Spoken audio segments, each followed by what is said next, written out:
Hola a todos, soy Gary Chogren con muchos saludos para ustedes este domingo el 10 de mayo y bendiciones a todos. Espero que estén seguros en sus casas y sobreviviendo la cuarentena, y vamos a tener un pasaje y una palabra de ánimo de la palabra de Dios esta mañana.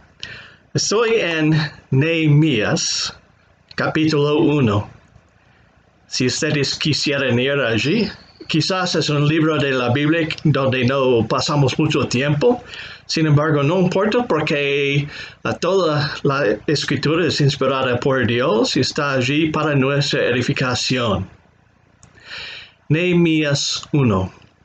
Y la lección que vamos a enfatizar este domingo es esto: que cuando nos encontramos en problemas, hay buenas maneras de escapar y hay peores métodos de escapar. Estamos hablando de Israel, de Judá, en el tiempo del quinto siglo antes de Cristo, cuando Nehemías servían en el palacio del emperador de Persia. Y los judíos habían sido en exilio por mucho tiempo, pero ya años antes, algunos habían regresado a Jerusalén y a Judea para formar nuevamente un estado judío.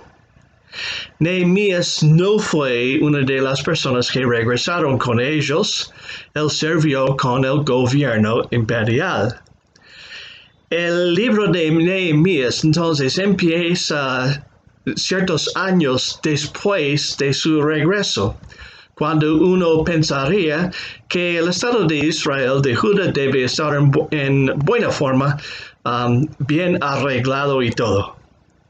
Pero ¿qué pasó? ¿Cuál fue el problema? El problema fue como la ausencia de fortificaciones, es decir, una defensa de la ciudad del capital de Jerusalén. Nehemías 1b.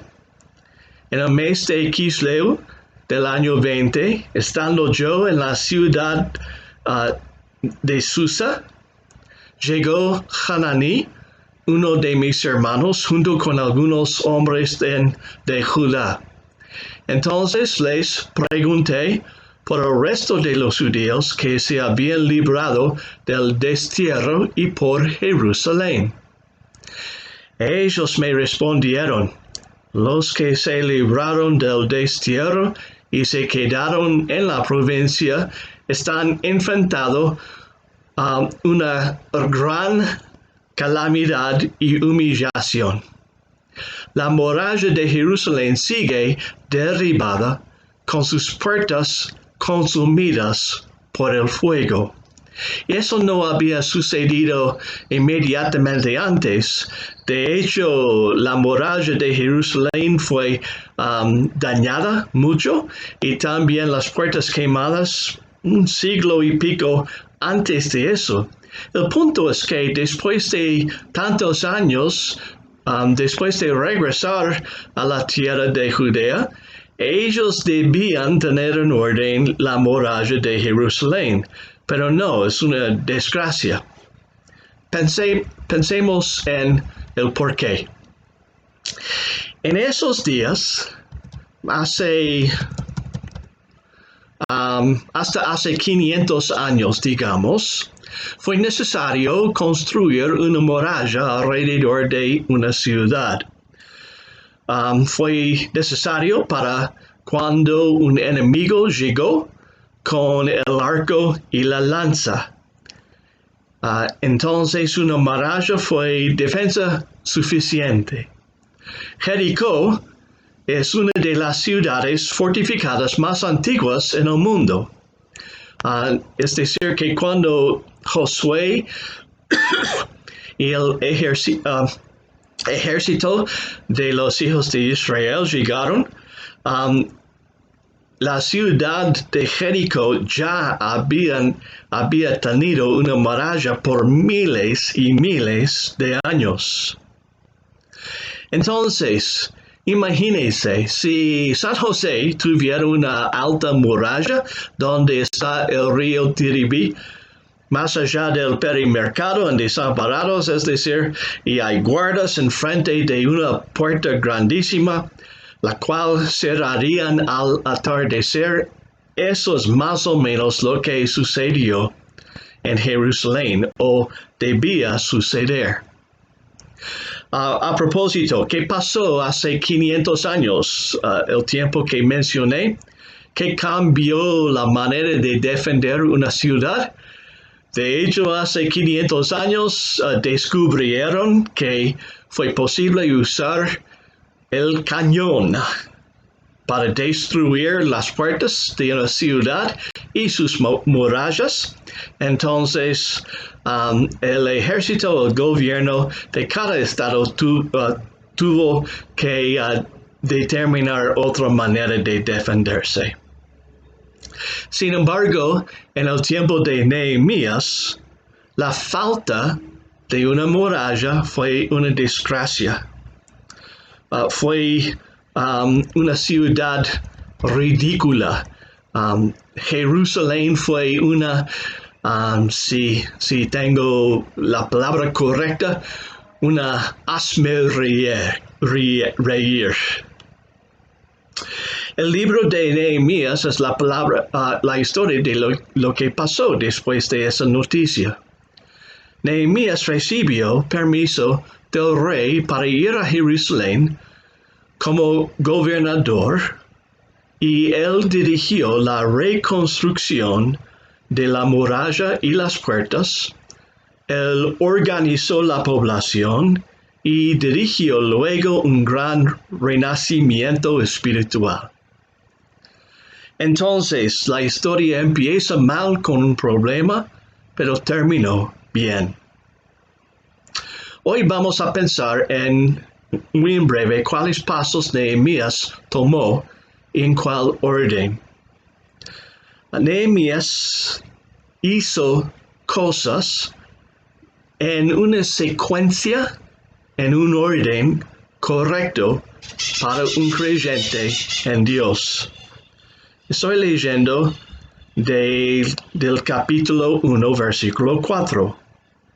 Y voy a resumir eso porque es largo. Al escuchar esto, yo me senté, Nehemías, a llorar. Hice duelo por algunos días. Ayuné y oré al Dios del cielo.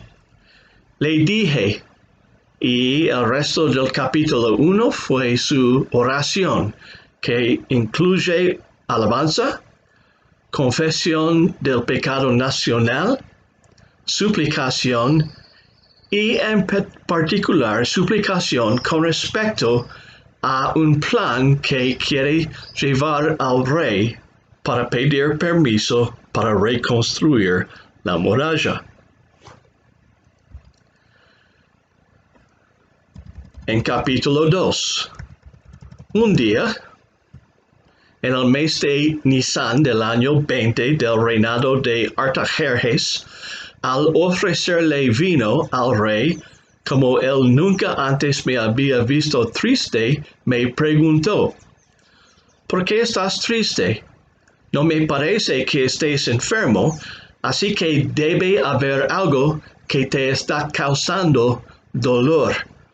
Yo sentí mucho miedo porque un copero del rey, una persona allí para servir al rey, siempre debe hacer su servicio con sonrisa. Entonces esta cara un poco deprimida no es la manera de acercarse al rey, y quizás el rey iba a castigarlo por su actitud.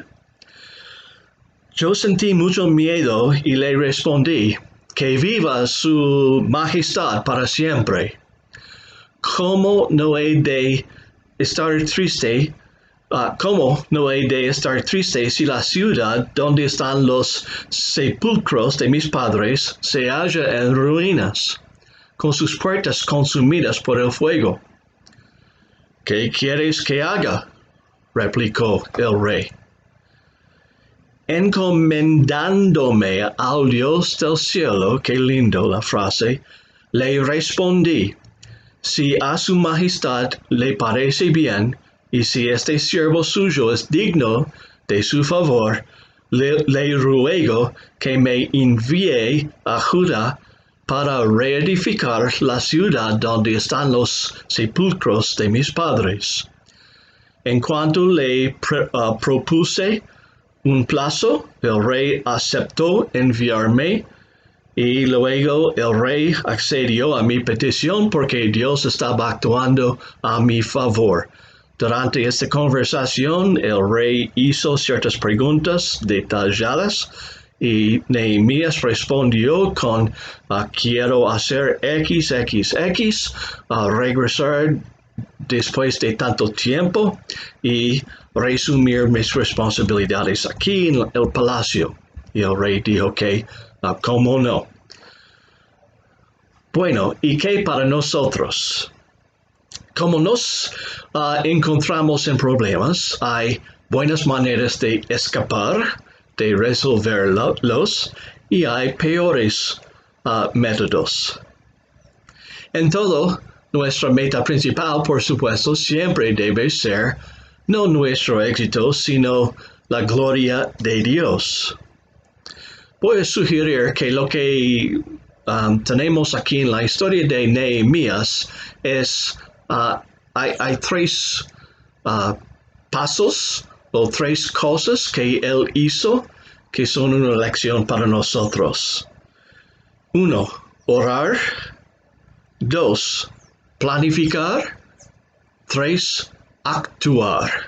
Orar, planificar, actuar. En 2:20, un poco luego, durante el tiempo de la reconstrucción de la muralla, las puertas, Nehemías dice que el Dios del cielo nos concederá salir adelante.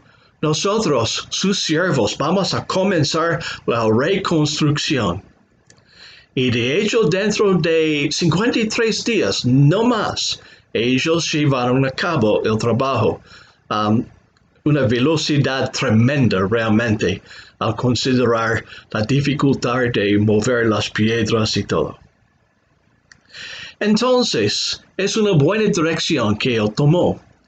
Él oró, planificó y actuó. Bueno, pero dije que hay peores métodos. ¿Cuáles son? Quizás hemos experimentado estos. Debemos evitarlos, pero ¿cómo sería planificar y ya? Nada de orar, nada de el otro. Planificar y ya. Y algunos de nosotros queremos pensar en todas las posibilidades. Si yo hago eso, ¿cuáles son las posibilidades? Y si A sucede, o B, o D, o E, ¿qué voy a hacer? Y siempre planificando, pensando en las posibilidades. A veces el cristiano, la cristiana está pensando en qué es posible desde mi punto de vista, dadas mis habilidades. ¿Qué es posible? ¿Qué es no posible? ¿Qué es improbable? ¿Qué es difícil? ¿Qué es factible? ¿Qué es aterrador?